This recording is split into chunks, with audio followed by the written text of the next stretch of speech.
Welcome to Mission Assam Prostuti YouTube channel. আজি আপোনালোকলৈ লৈ আহিছো Assam Public Service Commission publish কৰা এটা জবৰ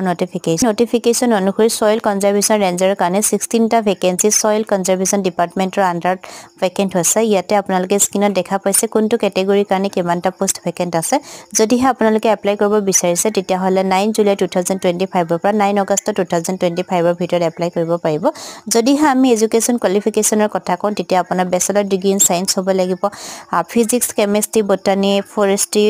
or zoology আপোনাৰ যিকোনো এটা সাবজেক্ট থাকিব লাগিব নহলে ব্যাচেলৰ ডিগ্ৰী ইন এগ্ৰিকালচাৰ বা এগ্ৰিকালচাৰাল ইঞ্জিনিয়াৰিং নহলে সিভিল ইঞ্জিনিয়াৰিং সকলো ইয়াতে এপ্লাই কৰিব পাৰিব আৰু স্কিম অফ দা এক্সামিনেশনত চাৰিখন পেপাৰ থাকিব পেপাৰ 1 খন জিকে বেসড হ'ব আৰু এমসিকিউ হ'ব পেপাৰ 2 খন জেনাৰেল ইংলিশ হ'ব আৰু এসএ বেসড হ'ব পেপাৰ 3 আৰু পেপাৰ 4 খন অপচনেল সাবজেক্ট হ'ব আৰু এমসিকিউ বেসড হ'ব তো আপোনালোকে দুটা অপচনেল সাবজেক্ট চুজ কৰিব লাগিব ইয়াতে সাবজেক্টছ খিনি agriculture or agriculture engineering horticulture botany chemistry physics zoology forestry environmental science and civil engineering so ইয়াৰ পৰা আপোনালোকে নিজৰ ইচ্ছামতে দুটা সাবজেক্ট চয়েস কৰি ল'ব পাৰিব কিন্তু agriculture or agriculture engineering or horticulture এই দুটা সাবজেক্ট লগতে ল'ব নোৱাৰিব